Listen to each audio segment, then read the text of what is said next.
First of all, Mr. President, I'd like to thank you for that preview of the 2024 American election we witnessed earlier. And if you're not persuaded to vote for the proposition tonight by that speech by James, I don't know what will persuade you.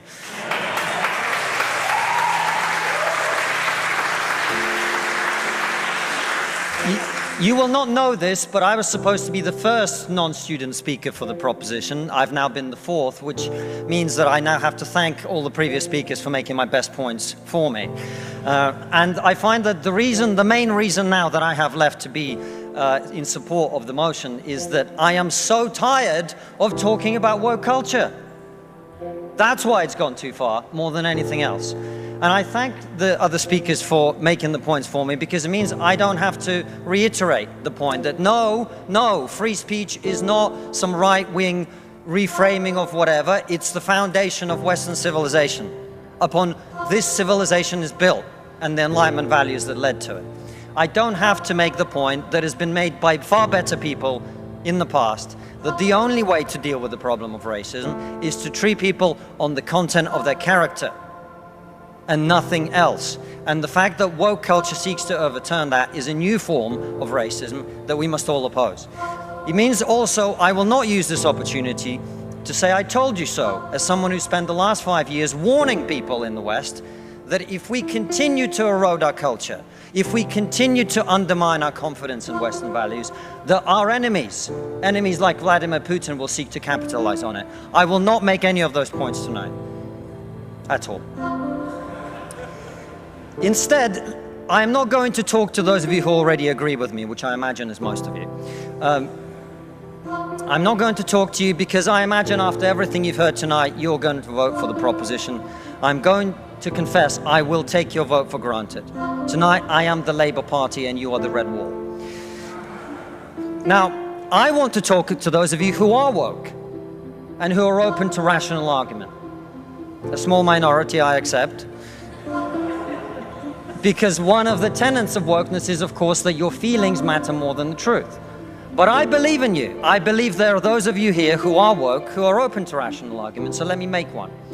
We are told that your generation cares more than any other about one issue in particular, and that issue is climate change. We're told that many of you suffer from climate anxiety. You wish to save the planet. And for tonight, and tonight only, I will join you. I will join you in worshipping at the feet of Saint Greta of climate change. Let us all accept right here, right now, that we are living through a climate emergency and our stocks of polar bears are running extremely low. I join you in this view. I truly do. Now, what are we to do about this huge problem facing humanity? What can we in Britain do? We can only do one thing. You know why?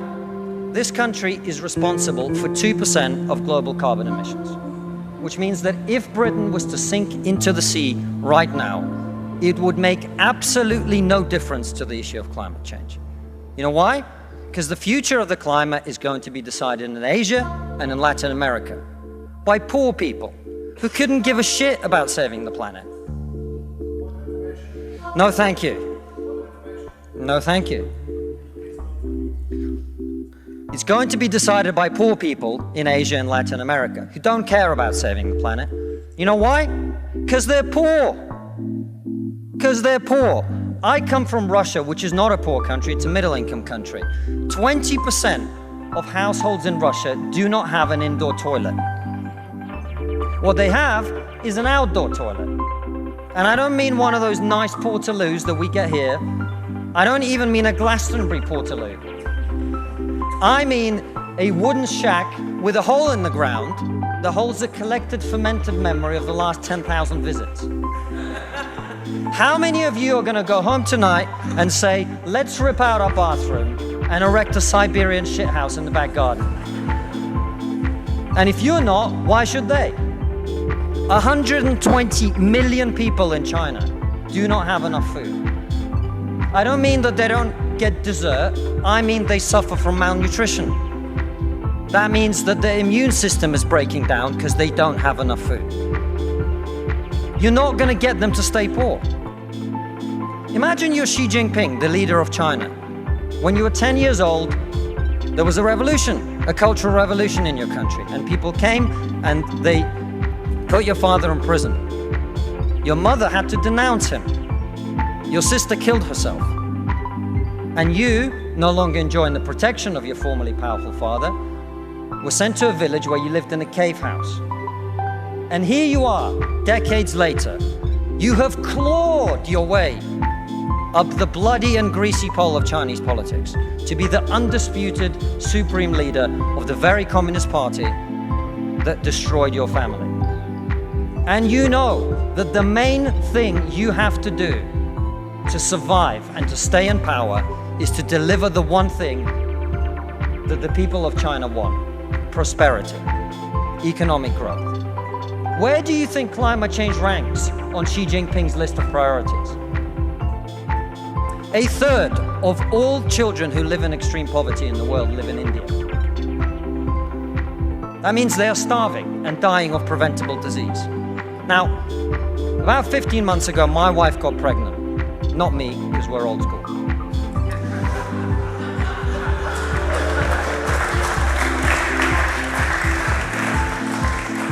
And for 9 months, we talked about what our boy would look like, what he might do when he grows up.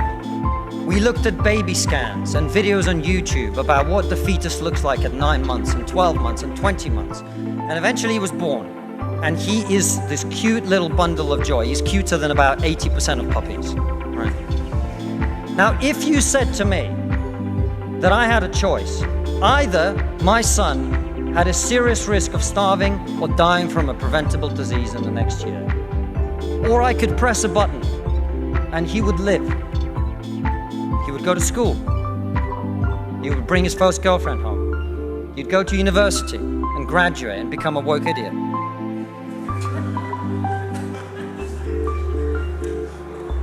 And then he'd get a job and get married and have children and become a man. But all I have to do is press this button, and for every day of my son's life, a giant plume of CO2 is going to get released into the atmosphere.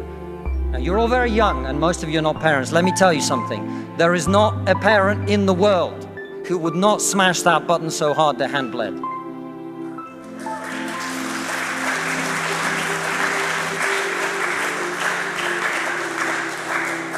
You are not going to get these people to stay poor. You're not even going to get them to not want to be richer. And so, I put it to you, ladies and gentlemen, there is only one thing we can do in this country to stop climate change. And that is to make scientific and technological breakthroughs that will create the clean energy that is not only clean, but also cheap. And no, thank you. And I want everyone to get home on time today, which is not going to happen. And the only thing that wokeness has to offer in exchange is to brainwash bright young minds like you to believe that you are victims, to believe that you have no agency, to believe that what you must do to improve the world is to complain, is to protest, is to throw soup on paintings. And we on this side of the house are not on this side of the house because we do not wish to improve the world. We sit on this side of the house because we know that the way to improve the world is to work, is to create, it is to build. And the problem with woke culture is that it's trained too many young minds like yours to forget about that. Thank you very much.